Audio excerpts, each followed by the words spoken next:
नमस्कार, बुलेटिन में आपका स्वागत है। मैं हूं गौरव कुमार पांडे। प्रदेश में एसवाईएल का मुद्दा एक बार फिर गरमाता जा रहा है। एसवाईएल पर हरियाणा के पक्ष में सुप्रीम कोर्ट का फैसला आने के बाद विपक्षी पार्टियों ने सरकार पर दबाव बनाना शुरू कर दिया है। इसमें सबसे आगे इनेलो है। कुछ महीने पहले एसवाईएल नहर को खोदने की बात कहने वाली इनेलो एक बार फिर एसवाईएल का पानी लाने के लिए आंदोलन का रास्ता उसने अपनाया है। इनेलो ने 10 जुलाई को प्रदेश में पंजाब की तरफ से आने वाले रास्तों को रोकने का ऐलान किया है और इसको लेकर अभय चौटाला प्रदेश भर का दौरा कर रहे हैं और समर्थकों से ज्यादा संख्या में पहुंचकर रास्ता रोकने की अपील कर रहे हैं।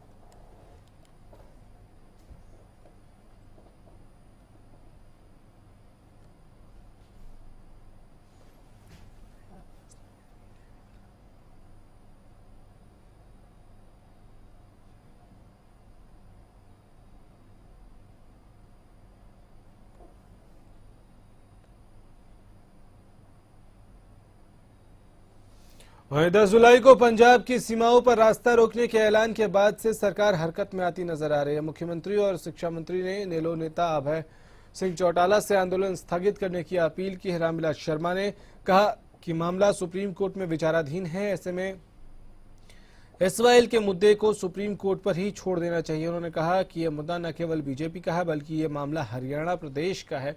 तो दूसरी तरफ सुरक्षा व्यवस्था के मद्देनजर दोनों प्रदेशों के अधिकारियों ने अभी से अपनी कमर कस ली है। इसी को लेकर पंजाब हरियाणा के अधिकारियों की आज उच्च स्तरीय बैठक होगी। बैठक में इनेलो के आंदोलन से निपटने के लिए रणनीति बनाने पर चर्चा होगी।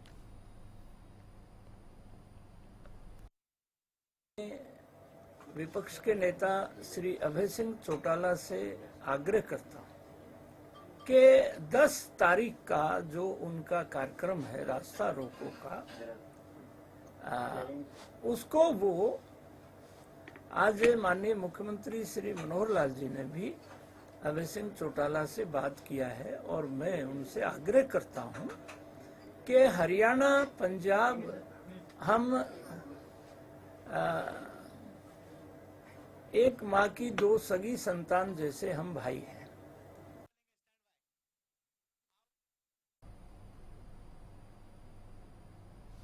उधर इनेलो सांसद दुष्यंत चौटाला ने यह दावा किया है कि 10 जुलाई को होने वाले रास्ता रोको आंदोलन का बड़ा असर दिखाई देगा। लाडवा पहुंचे इनेलो सांसद ने कहा कि जब क्षेत्रीय दलों ने इकट्ठा होने की कोशिश की है तब उनके संगठन को तोड़ने के लिए सीबीआई का इस्तेमाल किया गया है। आपको बता दें कि इनेलो ने 10 जुलाई को पंजाब से आने वाले वाहनों को रोकने का ऐलान किया है। इनेलो के प्रदर्शन को देखते हुए सरकार भी सख्त हो गई है। इसी को लेकर सीएम खट्टर ने अभय चौटाला से बात की तो पंजाब और हरियाणा के अधिकारियों ने बैठक बुलाई है।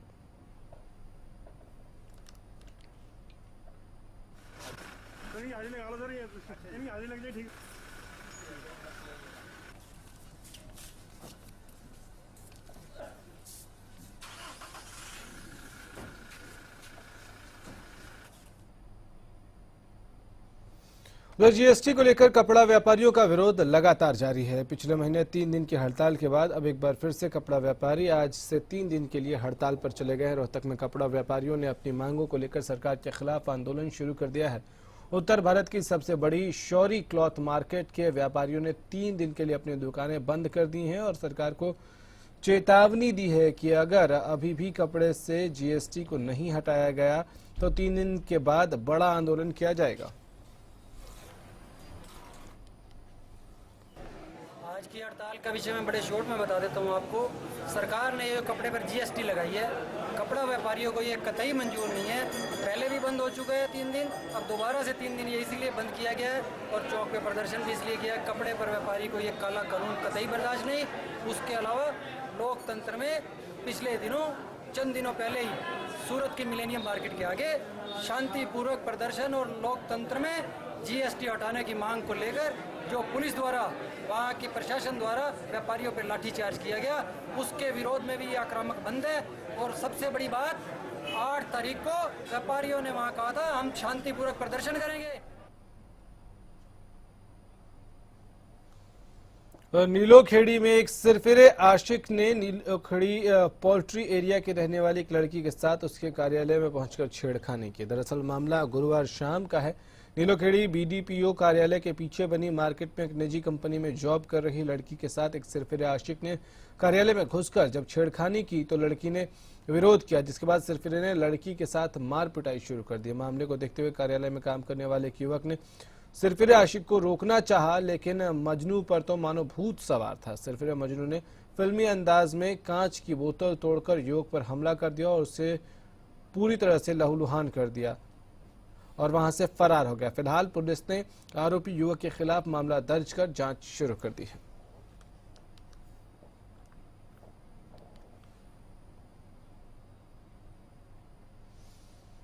फरीदाबाद के सेक्टर 2 की एक निर्माणाधीन इमारत जो है उसके पास उस वक्त सनसनी फैल गई जब इमारत के बेसमेंट से पड़ोसियों को बदबू आने लगे, जिसकी सूचना लोगों ने पुलिस को दी। मौके पर पहुंची टीम ने देखा तो बेसमेंट में एक व्यक्ति की लाश पड़ी थी। अंदाजा लगाया जा रहा था कि व्यक्ति की मौत करीब एक हफ्ते पहले हुई। व्यक्ति की पहचान सेक्टर 3 निवासी 40 वर्षीय रवि के रूप में हुई है, जो पिछले 7 दिनों से गायब था। व्यक्ति के मौत के कारणों का अभी पता नहीं चल पाया। फिलहाल पुलिस ने मामला दर्ज कर लिया है और कार्रवाई शुरू कर दी है।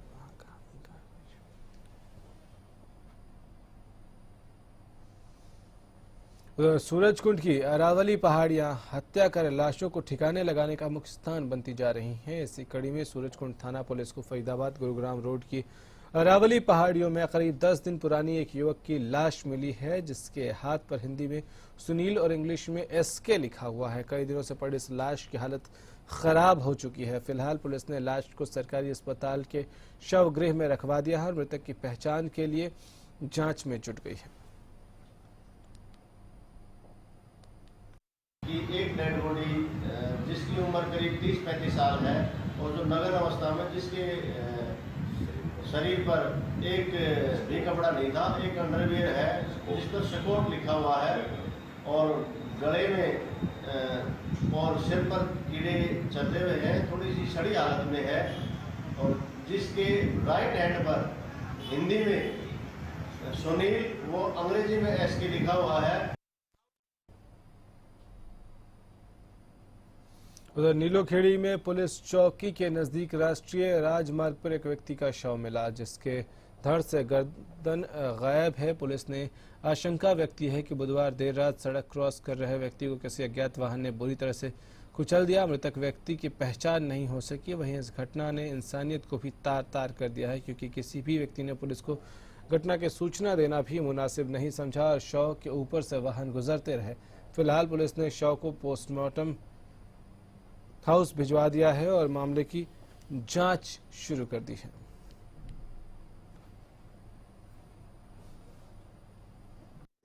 आज सुबह करीब 8 बजे सूचना मिली थी, अगली GT रोड यहाँ नीलोखेड़ी के पास से एक डेड बॉडी पड़ी है GT रोड पर।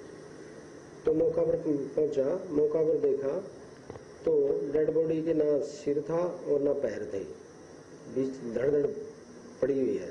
बुरी तरह व्हीकल ने रात को कुचला हुआ था। ऐसा लगता था कि रात को ये शायद सड़क क्रॉस कर रहा था जब किसी गाड़ी की चपेट में आया है।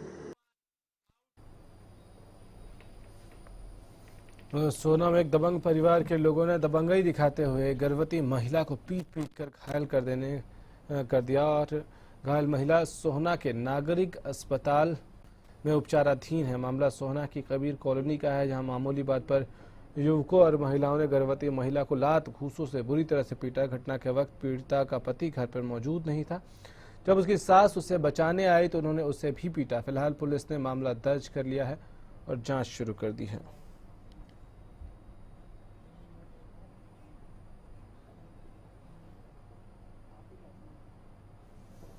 बुलेटिन में यहाँ वक्त एक ब्रेक का है, जल्द लौटते हैं।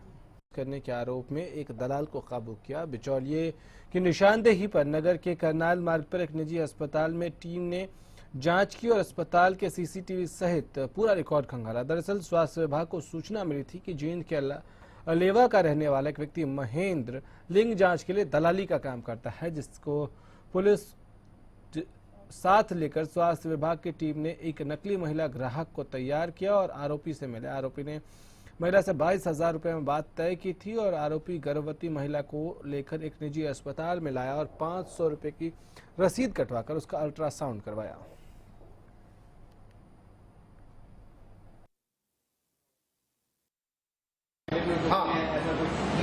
असंध एरिया के अंदर जो है एक बहुत बड़ा गैंग है ये। हमने यहाँ पे कम से कम 7 FIR करा दी हैं इस बारे में।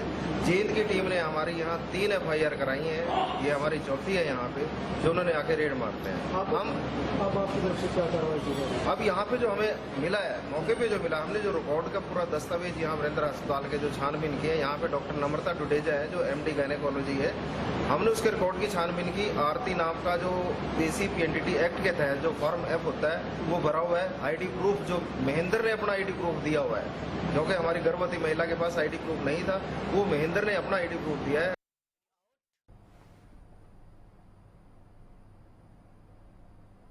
कुरुक्षेत्र में थानेसर नगर परिषद के कर्मचारी सुनील धमीजा ने खुलेआम 2 महिला कर्मियों को जान से मारने की धमकी दे डाली। पीड़िता दोनों महिला कर्मियों ने बताया कि सुनील की ड्यूटी जिस कमरे में थी उस कमरे में उसने ड्यूटी करने से मना कर दिया और कहा कि वहां उसे बदबू आती है और वो वहां ड्यूटी नहीं देगा। जहां उसका मन होगा उसी कमरे में वो ड्यूटी देगा। यही नहीं, उसने बिना किसी कारण जान से मारने की धमकी भी दी गई। वहीं नगर परिषद के कार्यकारी अधिकारी BN भारती ने आरोपी कर्मचारी पर काम करवाने आए लोगों से रिश्वत लेने की पुष्टि की और कहा कि महिलाओं की शिकायत पुलिस को भेजी गई है।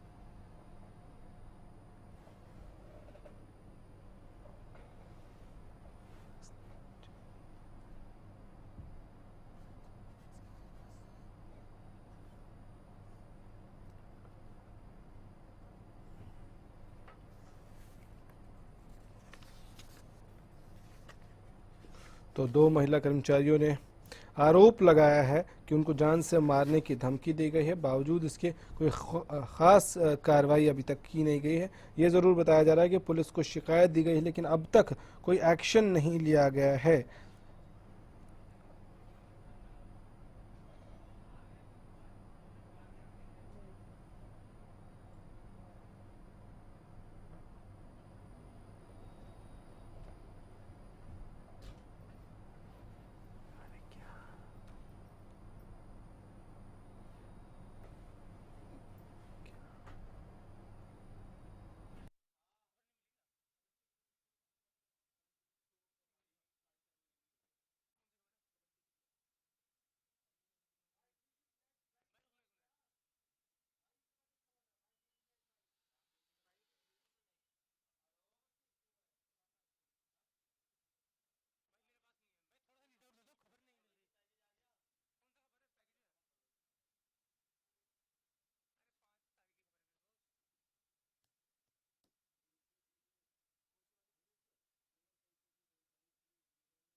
पीड़ित दोनों महिला कर्मियों ने बताया है कि सुनील की ड्यूटी जिस कमरे में थी उस कमरे में उसने ड्यूटी करने से मना कर दिया। बात बढ़ी और उसके बाद उसने धमकी भी दे डाली। हालांकि आपको बता दें कि नगर परिषद के कार्यकारी अधिकारी BN भारती ने आरोपी कर्मचारी पर काम करवाने आए लोगों से रिश्वत लेने की भी पुष्टि की है।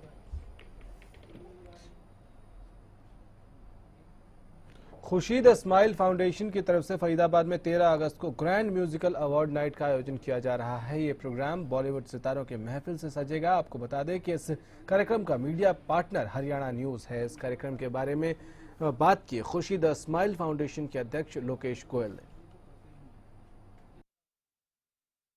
खुशीदा स्माइल फाउंडेशन द्वारा म्यूजिकल अवार्ड नाइट, जिसके हरियाणा न्यूज़ मीडिया पार्टनर हैं, फरीदाबाद में 13 अगस्त 2017 को एक अवार्ड नाइट की जा रही है, जिसमें बॉलीवुड के 15 महान आर्टिस्ट हम लोगों के बीच में होंगे, जिन्होंने इस देश में जितनी भी फिल्म्स आई हैं उसमें शाहरुख खान, सलमान खान, सैफ अली खान, इन सभी के साथ काम किया है। तो ये हमारा सौभाग्य है कि ये सभी लोग हमारे बीच में 13 अगस्त 2017 को फरीदाबाद MCF ऑडिटोरियम में होंगे।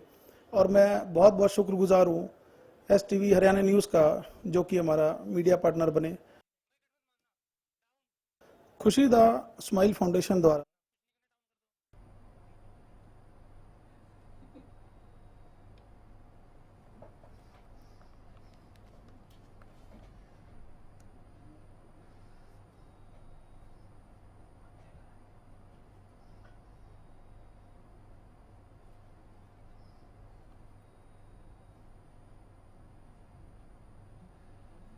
तो इस बुलेटिन में इतना ही। नमस्कार।